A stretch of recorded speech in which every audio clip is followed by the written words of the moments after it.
Olá, engenheiro, olá, arquiteto, eu sou o professor Ailton Siqueira e estamos aqui para mais um módulo do nosso curso online de Engenharia Diagnóstica. Antes de começar, sempre aquela boa e velha, vamos recapitular. Olá, que legal! Então você aprendeu na aula anterior, já pode usar nos seus documentos. Você lembra quais são as barreiras? Você viu as barreiras a serem quebradas quando o assunto é acessibilidade. A acessibilidade é um assunto bastante delicado ainda nos dias de hoje, apesar de a gente trabalhar com a NBR 9050 já desde 2004, já faz tempinho. Me sinto cada vez mais velho quando eu cito essa data. Então, você entendeu lá as barreiras física, barreira atitudinal, barreira social, barreira técnica, e aí você vai trabalhar para ter mais conhecimento a partir de agora, principalmente na parte de legislação, na parte legal, a questão de leis, tá bom? Olha lá, você agora entendeu a parte de barreiras, agora você consegue identificar um problema visível ou não numa situação de perícia na parte da engenharia diagnóstica e você vai fazer o apontamento no seu documento. Ok, muito bom isso. Agora, melhor que isso é você conseguir fundamentar legalmente. Aquela citação de lei, aquela citação de artigo é um embasamento muito sólido para que o seu laudo saia assim com extrema confiabilidade e fator de convencimento muito mais forte. E na hora, óbvio, que o juiz vai fazer a leitura deste documento, ele vai conhecer, ele vai saber que você tem um embasamento muito profundo sobre este assunto. Vamos lá? A aula de hoje? Vamos lá, vamos falar sobre legislação e normas. Noções introdutórias de leis, decretos e normas. Vamos falar um pouquinho da Constituição Federativa do Brasil, a nossa Constituição, né? Constituição de 1988. Mais precisamente, ela foi promulgada em 5 de outubro de 1988. O decreto 5.296 de 2004 e as leis 10.098 e 10.048, ambas do ano 2000. E aí, eu vou passar para vocês, com bastante calma, um processo legal de como se regulamenta uma lei, tá bom? Então, vamos lá, vamos para o que interessa. Primeiro, fazer uma leitura rápida aqui para vocês.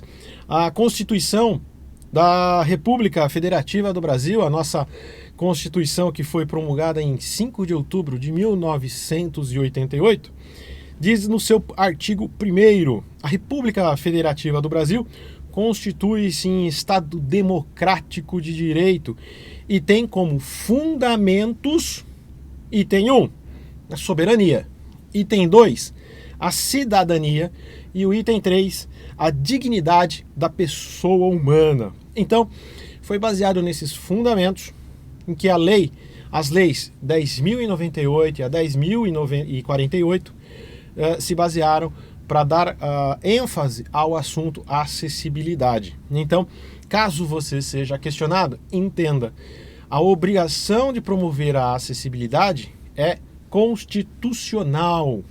Vamos mais a fundo. Ainda na Constituição Federal, no artigo 3º, constituem objetos fundamentais da República Federativa do Brasil. Item 1. Construir uma sociedade livre, justa e solidária. Item 2. Garantir o desenvolvimento nacional. Item 3. Erradicar a pobreza e a marginalização e reduzir a desigualdades sociais e regionais. E o item 4. Promover o bem de todos, sem preconceito de origem, raça, sexo, idade e quaisquer outras formas de discriminação. Então, se a gente prestar atenção aqui no item 4, quando a gente fala e lê promover o bem de todos, eu não estou excluindo absolutamente ninguém. Vamos voltar um pouquinho? Item 3, a dignidade humana, um dos fundamentos. Então, é o bem-estar de todos e eu não posso discriminar ninguém por sua altura, com deficiência, sem deficiência, por sua cor, por sua religião, por seu credo. Nada, é a sociedade justa e igual, tá bom? Então, mais um fundamento para você fazer mais defesa no seu laudo, no seu documento de engenharia diagnóstica. Continuando. Ainda na Constituição Federal do Brasil, artigo 5º, todos são iguais perante a lei, sem distinção de qualquer natureza, reforçando lá o item anterior.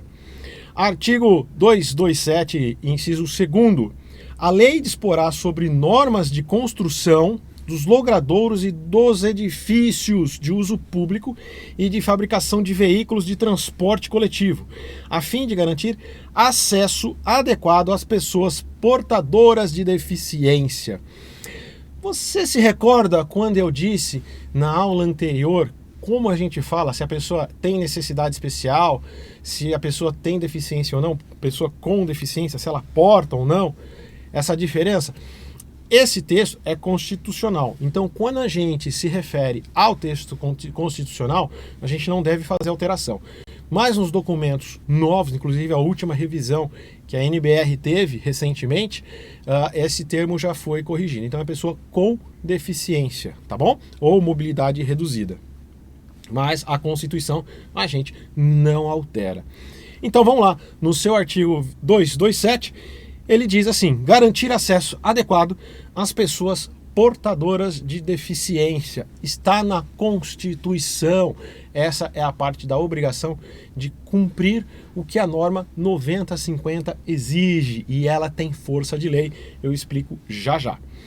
No artigo 244, diz o seguinte: a lei disporá sobre a adaptação dos logradouros, dos edifícios de uso público e veículos de transporte coletivo, a fim de garantir o acesso adequado às pessoas portadoras de deficiência. O que ele quer dizer? Que a norma 9050, mais os seus apensos normativos, é o que vai legislar, é o que vai falar como deve ser o logradouro, e isso inclui ruas e passeios, e os transportes públicos, os transportes coletivos.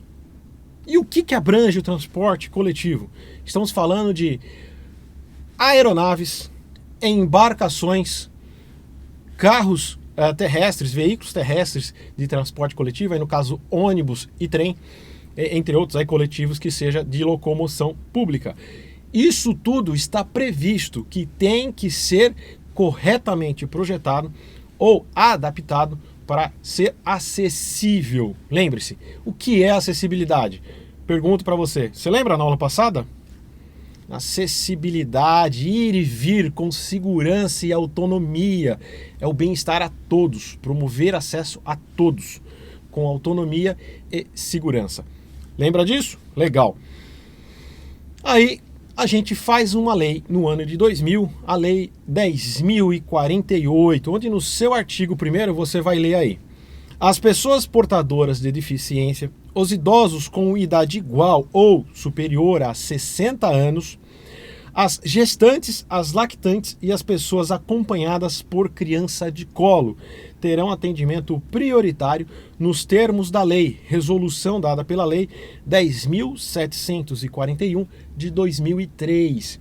Então ela já começa a desenhar, a partir da Lei 10.048, ela já começa a desenhar as vantagens, os benefícios de você se enquadrar nesse artigo 1º. Se você tem mais de 60 anos, se você é uma mãe com criança de colo, uma mãe, um pai com uma criança de colo, se você é gestante, se você é lactante, tá?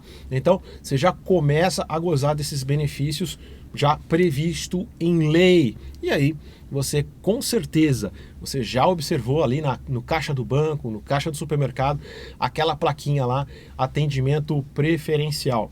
Atenção, atendimento preferencial não é atendimento exclusivo. Então, vamos entender, vamos ser inteligentes. Na ausência de, eu posso usar, tá? E aí vai uma outra dica. Lembra quando eu apresentei para vocês o CIA? O que é o CIA? Símbolo Internacional de Acesso, tá ok? Então, se você tem esta placa instalada na porta de um banheiro, ele está dizendo o quê? Que aquele banheiro é para pessoas com deficiência? Não, aquilo é o símbolo internacional de acesso, de acessibilidade? Quer dizer que aquele banheiro é acessível. Ele foi projetado dentro do conceito do desenho universal e ele atende a todas as pessoas. Se for levar mais a ferro e fogo, você não precisa nem identificar esse sanitário como sendo banheiro masculino ou feminino. Se ele é acessível, ele é para todos. E com segurança e autonomia a pessoa que for usar este equipamento. Tá? Mas aí existe um conceito por trás disso, do tipo, eu posso, mas eu não devo usar. E aí eu vou explicar um pouquinho mais lá na frente uma situação muito interessante que poucas pessoas conhecem de como é utilizado um banheiro acessível por uma pessoa com deficiência. Vou entrar nesse detalhe já já. Olá! Se você chegou até aqui é porque você está gostando da aula. Então, que tal um super desconto exclusivo para você aproveitar o curso completo? Copie o cupom de desconto que está aparecendo na sua tela e utilize-o no ato da compra. O link do produto está na descrição do vídeo. Até mais! Continuando aqui, e aí, depois da 10.048, nós temos a Lei 10.098 também, do ano 2000. E ela fala o seguinte, ela estabelece normas gerais e critérios básicos para a promoção de acessibilidade das pessoas portadoras de deficiência ou com mobilidade reduzida. Essas normas gerais começou a ser implantado a norma 9050.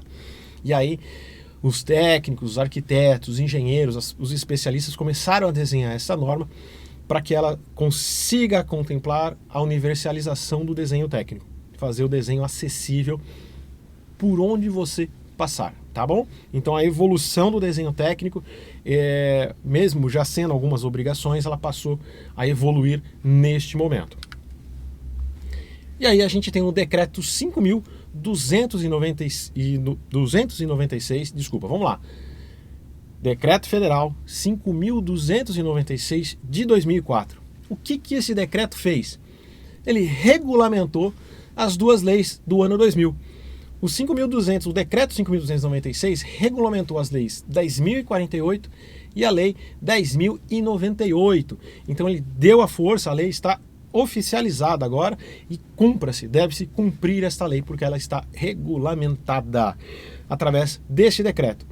Ela regulamenta as leis 10.048 a 10.098 e estabelece prazos e procedimento nas ações voltadas à acessibilidade após a data de aprovação desta lei, da data de divulgação, de publicação da lei. Então, a partir de 2004, as leis 10.048, 10.098, juntamente com a NBR 9050, que foi produzida em 2004, no ano do decreto, aí o bicho pega e você tem que cumprir. Então aí você vai exercer o seu poder de polícia, por assim dizer.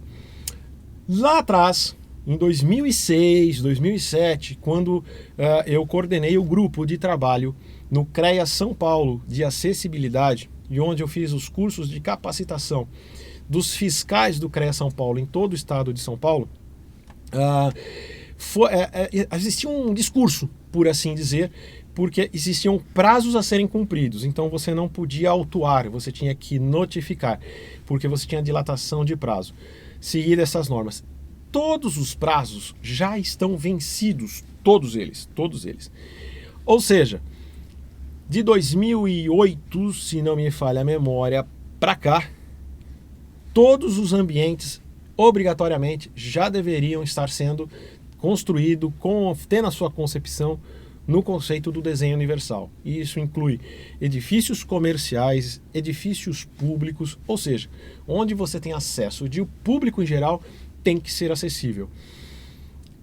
A única exceção nisso é a unidade habitacional, ou seja, aquela coisa pessoal, a minha casa, o meu carro.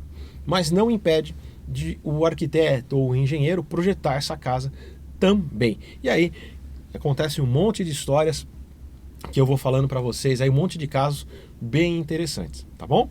Vou falar um pouquinho aqui, começar aqui a norma, a BNT, na norma brasileira de regulamentação 9050, NBR 9050. Ela foi elaborada aí pelo Comitê Brasileiro de Acessibilidade, pela Comissão de Estudo de Edificações e Meio. O projeto circulou em consulta pública, conforme edital de número 9, de 30 de setembro de 2003, com o número do projeto a famosa NBR 9050. E aí em 2004 ela entrou em vigor, conforme previsto em lei, as leis e o decreto regulamentador, tá bom? O objetivo da 9050 é muito claro. Esta norma estabelece critérios e parâmetros técnicos a serem observados quando do projeto, construção, instalação e adaptação de imóveis, edificações, mobiliários, espaços e equipamentos urbanos às condições de acessibilidade. Então, vamos entender o que ela está prevendo, o que ela está orientando, o que a 9050 ela está orientando. Você, profissional, arquiteto, quando for fazer um laudo de engenharia diagnóstica, você for executar a sua perícia, você tem que observar se aquele ambiente, se aquela construção, seja pública ou privada, industrial ou comercial, aí no caso a residencial, a gente abre uma aspas aí, tá? Se o comercial, o residencial, o público e o privado nas áreas comuns obedecem a 9050. E aí você tem que ter o conhecimento da norma, é aquilo que eu havia dito. A norma você vai ler e vai entender, você vai ver o conceito comigo. Agora, na norma você vai entender o desenho, quanto tem que ter de altura, quanto tem que ter de inclinação uma rampa, inclinação lateral de uma calçada, tá? Então isso tudo, desculpa, isso tudo você vai saber dentro da 9050. Agora o conceito que eu vou passar para vocês é o conteúdo do laudo de vocês, dessa engenharia diagnóstica com conhecimento sólido e bem embasado, tá? Então é isso. Foi numa praça ou dentro de um relatório de impacto de vizinhança, o condomínio tinha que fazer acessibilidade na praça ao lado. Foi feito corretamente? Né? Isso tudo é observado. Piso tátil direcional, piso tátil de alerta, rebaixamento de guia, uma série de outras coisas aí, tá bom? Você fazendo essas observações, você pode fazer o apontamento no seu documento se aquela ação, se aquela intervenção, ela está correta ou não.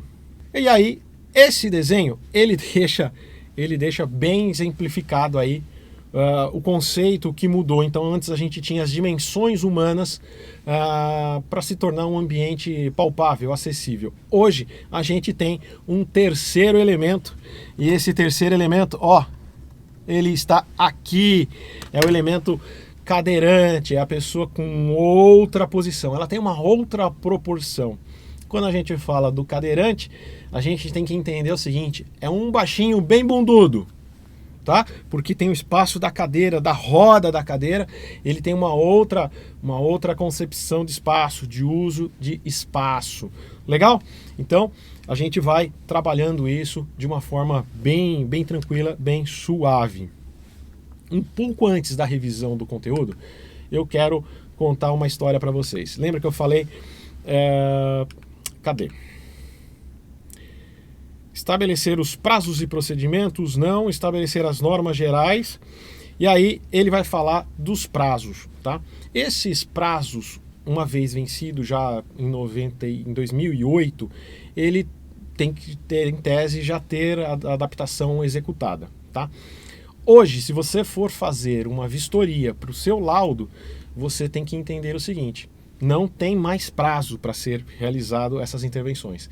Tem que ser feita imediatamente. Coloca isso no seu laudo, faz esse apontamento e usa isso aí como teu as na manga, literalmente, para você forçar que as pessoas consigam construir a sociedade de uma forma correta, tá bom? Isso é muito interessante. Uma outra situação, que é um caso que eu quero contar para vocês, é quando a gente fala aqui, olha, o objetivo da norma, né, observar quanto ao projeto de construção, instalação e adaptação de edificações, mobiliários, espaços e equipamentos urbanos às condições de acessibilidade. Vamos entender, imagina que você tem aquela praça que eu havia dito, que a construtora foi obrigada a adotar como medida mitigadora do impacto que a torre dela venha a causar no meio urbano. Na adoção dessa praça, a construtora tem que fazer algumas intervenções de conservação e manutenção dela. E às vezes até uma intervenção mais drástica, como construção de caminhos e mobiliários, tá? Instalação de mobiliários. Pode ser academia ao ar livre, bancos, enfim, N outras coisas, tá? essa situação, na sua vistoria, é objeto a ser estudado. E aí você tem que entender. Não basta você ter o piso limpo, não basta você ter o mobiliário instalado e à disposição. Você tem que ver no documento se aquela intervenção cumpre com a acessibilidade.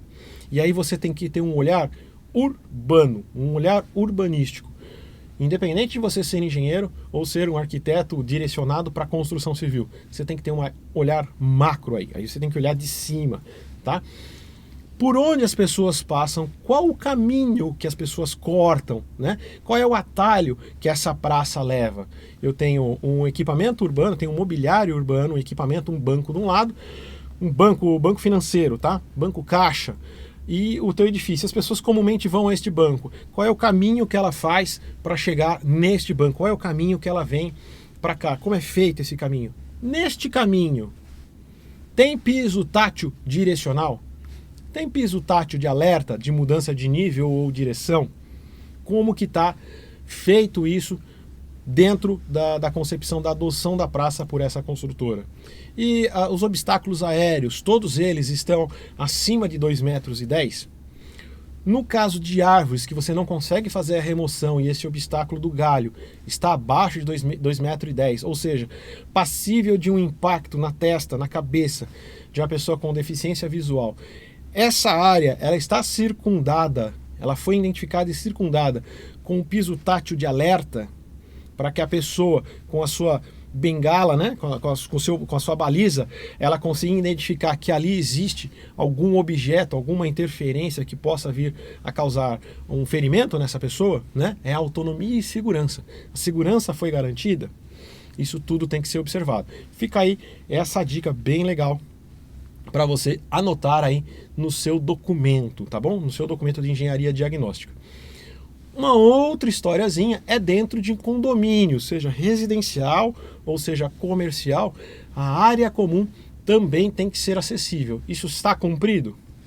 Temos que observar, tá bom? Autonomia e segurança. Alguns profissionais da construção civil, eles batem o pé, tá? Por questão da plástica, da arquitetura, do desenho arquitetônico, e alguns justificam que a instalação do piso contrastante, que não tem nada a ver com o revestimento que ele escolheu, vai causar um prejuízo visual, etc, etc. Não se discute isso, é constitucional. Se você não garantir a acessibilidade de forma segura e autônoma, você está errado, tá bom? Então uma coisa que você tem que respirar isso e aceitar e colocar no projeto. E você pode apontar no seu laudo, pode apontar no seu documento de engenharia diagnóstica. Beleza? Vamos lá, revisão de conteúdo dessa aula. Qual lei estabelece normas gerais e critérios básicos para a produção de acessibilidade das pessoas portadoras de deficiência ou com mobilidade reduzida? Lembra do conceito?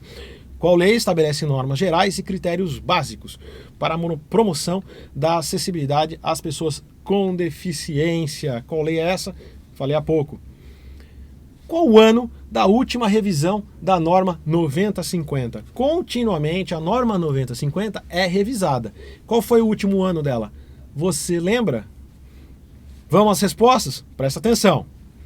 A lei 10.098 é responsável por estabelecer normas gerais e critérios básicos para a promoção da acessibilidade para pessoas com deficiência. É a 98 que fala essas normas, cita os prazos e te obriga a executar ou a ter executado muito tempo atrás toda a parte de desenho arquitetônico e funcionalidade do estabelecimento, tá bom? E a norma 9050 teve a sua última revisão realizada em 2015. Aconteceu a última revisão dela em 2015, tá bom? Lembrando que a NBR 9050, ela é de 2004. E aí ela passou já pela segunda revisão normativa. No 2015 foi o último ano. O que consegue se entender com uma revisão de norma? Ao passar do tempo, a experiência vivida pelos profissionais da engenharia e da arquitetura vai mostrando situações que a norma poderia estar equivocada ou, melhor, situações criadas que melhore ainda mais a atuação e a aplicação da NBR 9050. Isso de tempos em tempos é relatado à comissão. Essa comissão faz uma nova reunião, faz uma nova revisão e vê se é plausível ou não os assuntos que estão pautados ali. E aí sai a revisão da norma com todo o conceito, com pessoas extremamente capacitadas e qualificadas para redesenhar o que for necessário dentro da 9050. Elas têm que estar sempre ativa, tem que ser o seu livro de cabeceira, dormir embaixo do travesseiro, para você entender e poder fazer um laudo contundente e qualificado na sua engenharia diagnóstica. Beleza? É isso aí, gente. Eu fico por aqui com mais esse módulo, junto com a 2B Educação. Daqui a pouco tem mais. Vai acompanhando aí. A gente se fala. Até mais. Tchau, tchau.